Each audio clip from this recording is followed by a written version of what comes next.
Hai semuanya, aku Fiona Regina Pandia. Selamat datang kembali di channel aku. Dan aku mengucapkan selamat tahun baru untuk kita semua di tahun 2021 ini. Jadi hari ini aku mau membahas tentang bagaimana kita berkomunikasi yang baik, benar, dan sopan serta menarik melalui pesan pribadi atau personal message. Personal message itu bisa berupa WhatsApp atau enggak Messenger atau enggak Line atau DM Instagram dan media sosial lain yang memungkinkan kita untuk bertukar pesan pribadi gitu. Kenapa sih ini harus dibahas gitu?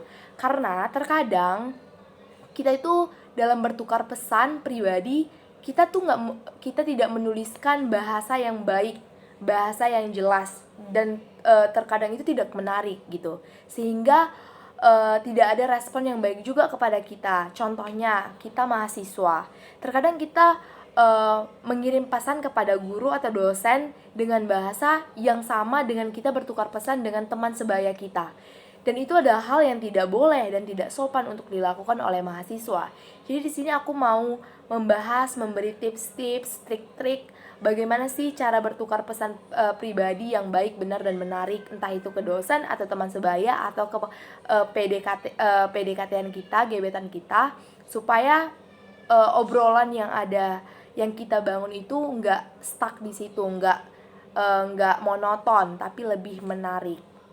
Tips yang pertama adalah pesan yang kalian kirim kepada penerima itu harus jelas. Artinya, hindari pesan yang ambigu sehingga disalahartikan oleh penerima. Terkadang miskomunikasi akan mengakibatkan permasalahan-permasalahan. Jadi usahakan pesan yang kalian kirim itu jelas dari awal pertengahan hingga akhir, pokoknya harus jelas. Perhatikan baik-baik yang pesan kalian kirim. Yang kedua, singkat tapi sopan, tapi manis, tapi dapat intinya gitu. Artinya kalian nggak perlu menulis pesan itu panjang kali lebar, cukup singkat aja, tapi di dalam pesan singkat yang kalian kirim itu sudah dapat poin-poinnya, sudah dapat intinya, sehingga yang baca juga lebih memakan waktu yang singkat dan lebih jelas aja gitu untuk dibaca oleh penerima. Jadi nggak perlu kalian mengirim pesan itu sampai satu paragraf atau 200 kalimat. Cukup singkat tapi poin-poin kalian itu bisa dimengerti oleh penerima. Yang ketiga, ini yang penting, jangan mengulang kembali tulisan kalian. Jangan mengulang kembali apa yang kalian tuliskan di kalimat awal, kalian tuliskan lagi di kalimat kedua, kalimat ketiga, sehingga isi pesan kalian itu hanya pengulangan kalimat-kalimat kalian, sehingga tidak dapat poinnya, tidak dapat intinya. Jadi usahakan untuk tidak mengulang tulisan-tulisan kalian. Cukuplah cari kalimat yang menjelaskan inti pembicaraan kalian tanpa harus mengulangnya gitu. Yang selanjutnya adalah ini, tahu dengan siapa kalian bertukar pesan. Ini yang aku bilang di awal. Jangan samakan ketika kalian berkirim pesan kepada dosen dengan teman sebaya kalian. Udah pasti beda, kalimatnya juga udah pasti beda.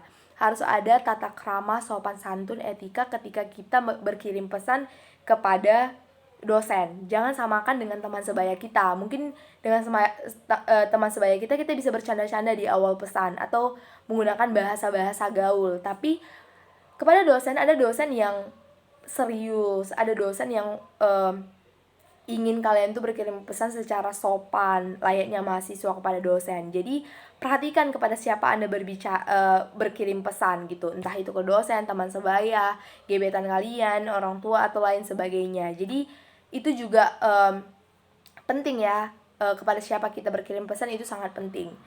Selanjutnya adalah jangan digantung. Ini dia, ketika kalian sudah membuka pesan balasan dari penerima, usahakan langsung dibalas. Jangan dibiarkan seperti itu aja. Bahkan kalian balas nanti keesokan harinya, padahal itu udah kalian baca. Itu sangat meresahkan sekali kalau kalian menggantung pesan dari penerima. Mungkin pesan yang ingin mereka dapatkan dari kalian itu sangat penting gitu, apalagi urusan pekerjaan atau urusan pendidikan atau lain sebagainya yang memang penting gitu. Jangan digantung pesannya. Kalau memang kalian belum mau read, belum mau balas, ya jangan di read gitu. Nanti karena kebanyakan orang yang udah read tapi nggak dibalas gitu.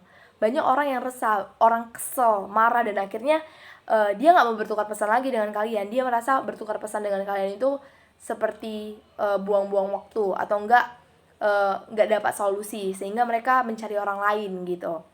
Selanjutnya, dan yang terakhir itu adalah tahu kapan berhenti dan selalu pamit. Artinya seperti yang aku bilang tadi, ketika kita bertukar pesan, tentu pasti ada kalimat akhir untuk memberhentikan percakapan kalian.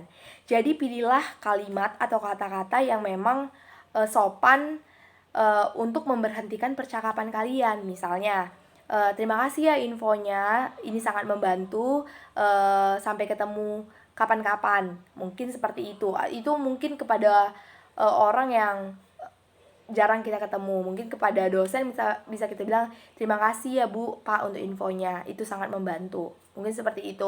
Atau kepada teman sebaya kita kayak, thank you ya buat infonya.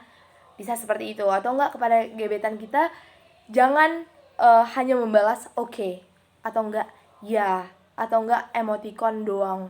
Kayak orang nggak tahu apa yang mau dibahas selanjutnya. Usahakan penutupnya itu benar-benar penutup gitu loh. Ini adalah salah satu contoh chat aku dengan dosen aku. Jadi usahakan ketika kita mengirim pesan pribadi dengan dosen, guru, usahakan mengucap salam. Itu tandanya kita sopan gitu. Dan langsung ucapkan apa kepentingan kita dengan jelas, singkat, seperti yang aku jelaskan tadi, sehingga dosennya juga langsung menjawab gitu. Kalau ini adalah contoh chatan aku dengan sahabat aku. Gimana sih cara chatan supaya lebih seru dan menyenangkan? Itu biasanya membahas hal-hal yang lagi viral. Misalnya kan aku suka main TikTok, jadi aku dan sahabat aku buat TikTok bareng gitu supaya lebih menyenangkan. Karena aku berhubung gak punya pacar atau gebetan, jadi aku ngambil contoh chatannya itu dari punya orang lain dan teman aku. Seperti yang bisa kalian lihat di samping ini. Ini adalah dua contoh chatan yang berbeda. Ada pasangan yang supaya chatan mereka itu lebih menyenangkan, mereka serius. Ada pasangan yang supaya menyenangkan itu mereka bercandaan. Jadi setiap orang tuh beda-beda caranya untuk menyenangkan di personal message, seperti yang bisa kalian lihat. Mungkin segitu dulu video aku kali ini. Terima kasih sudah menonton dan sampai jumpa kembali.